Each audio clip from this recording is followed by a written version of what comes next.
ঈদযাত্রা নির্বিঘ্ন করা, দ্রব্যমূল্য নিয়ন্ত্রণ, জ্বালানি সংকট মোকাবিলা সহ 7 দিনের বন্ধে আইনশৃঙ্খলা পরিস্থিতি স্বাভাবিক রাখার নির্দেশ দিয়েছেন প্রধানমন্ত্রী। মন্ত্রিসভার বৈঠক শেষে সংবাদ সম্মেলনে এই কথা জানিয়েছেন মন্ত্রিপরিষদ সচিব। তিনি আরও জানান, পহেলা বৈশাখে টাঙ্গাইলে কৃষক কার্ডের উদ্বোধন করবেন সরকার প্রধান। ঈদের ছুটি শুরু হলেও বন্ধের দিনেও ব্যস্ত প্রধানমন্ত্রী তারেক রহমান।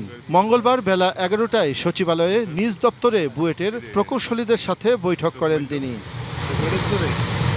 বর্জ্য ব্যবস্থাপনার আধুনিকায়ন, ইলেকট্রিক্যাল 3 হুইলার, অ্যাম্বুলেন্স সহ বেশ কিছু বিষয়ে প্রকৌশলীদের সাথে মত বিনিময় করেন প্রধানমন্ত্রী।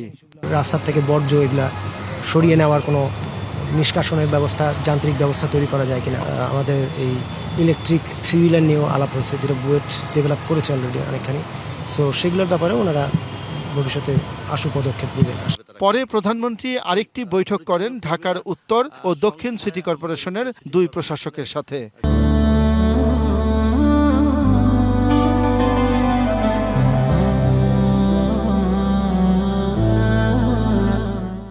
তারা জানান, বর্ষা শুরুর আগেই বেশ কিছু কাজ করার নির্দেশ দিয়েছেন প্রধানমন্ত্রী।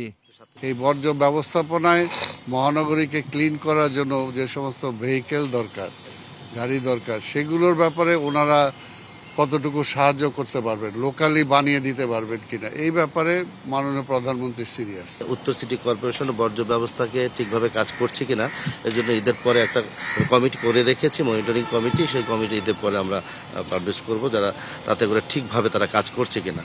পরে প্রধানমন্ত্রী কৃষক কার্ড প্রণয়ন সম্পর্কিত সেলের সাথে বৈঠকে বসেন।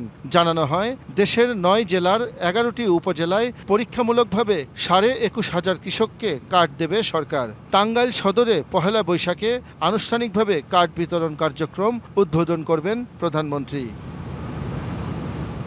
এরপর মন্ত্রিসভার বৈঠকে নিরাপদ ঈদযাত্রা, জ্বালানি সংকট মোকাবেলা ও আইন শৃঙ্খলা পরিস্থিতি স্বাভাবিক রাখার নির্দেশ দেন সরকার প্রধান। পরে বৈঠকের বিষয়ে বিস্তারিত জানান মন্ত্রিপরিষদ সচিব। সম্পূরক আর্থিক বিবৃতি উপস্থাপন করা হয়।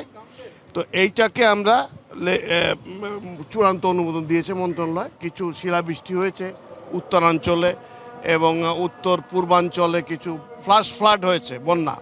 তো এইগুলোর জন্য কৃষি এবং ত্রাণ মন্ত্রণালয়কে একযোগে কাজ করার জন্য নির্দেশ দেওয়া হয়েছে। এছাড়া নারীর প্রতি সহিংসতা ও ধর্ষণ মামলা দ্রুত বিচার সম্পন্ন করতে সংশ্লিষ্ট বিভাগগুলোর সমন্বিত কার্যক্রম আরও জোরদার করার নির্দেশ দিয়েছেন প্রধানমন্ত্রী।